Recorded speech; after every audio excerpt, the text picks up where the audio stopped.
Hi, everybody, from the Husker Hawkeye Midwest Security Lamination Studio. I'm Travis Justice. Dr. Rob Zadiska back finally. We've been absent for a couple weeks.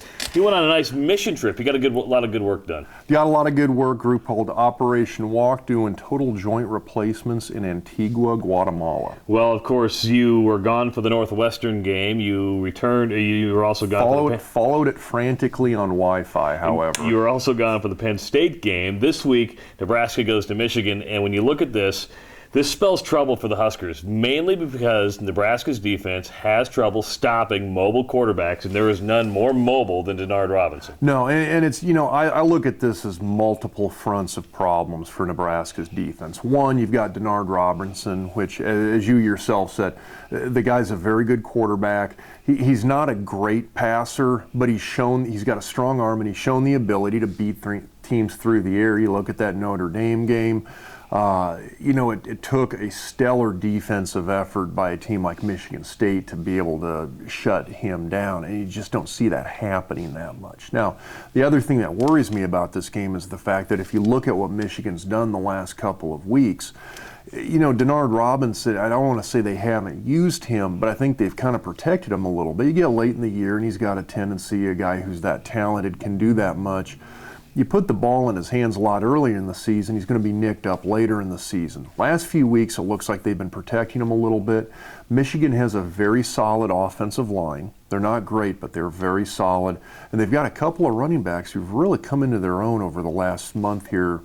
And I've seen them go out and they're lining up against teams and essentially doing to their opponents what Nebraska did to Michigan State, what Nebraska did in the second half against Ohio State, basically just lining up and hammering away with straight on dive running plays right into the teeth of the defense. And now Nebraska's defense, not only you can talk about the mobile quarterbacks, they haven't done well with teams that have come out and been very good power running teams. Though that's also given Nebraska problems. And so whichever way Michigan goes, this is going to be a tough game for Nebraska's defense, especially considering the lack of depth they're facing on the defensive line in Lincoln right now. The biggest improvement Michigan has made over the last year is on defense. Last year it was a scoring battle. If you could outscore Michigan, you were probably going to win because Michigan couldn't stop anybody.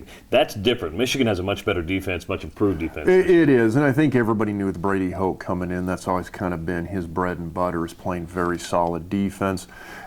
He's a guy who came in, he looked at what he had there, that Rich Rod left over up in Ann Arbor, and he's done a really good job of piecing together it's not a great defense. It's not Penn State. It's not Ohio State on a good day. It's not Wisconsin's defense. But they're well coached. They're very well prepared. And he's come in and he's kind of done a little mini Bo Pelini up there in Ann Arbor in terms of taking what the prior couple of years has been an absolutely horrendous defense and really turning it around and making them at worst solid. What has just driven me nuts all week is the chatter on Twitter, even some local radio stations, talking about if Nebraska goes 10-2, does it go to a BCS bowl game? And it's like, how can you look past Michigan? How can you even assume that you're going to win 10 games when you have to take on Michigan in the big house? Well, I think the idea behind it is that I think people are kind of putting all their eggs into this Michigan basket. I think the logic is this is the game, not to take anything away from Iowa, who is always going to be a dangerous team, but I think most Nebraska fans, I think the coaches, I think the Nebraska media is looking at this game as if Nebraska's even going to have a chance at a BCS game, which, mind you, even if they go 10-2, is still going to be slim.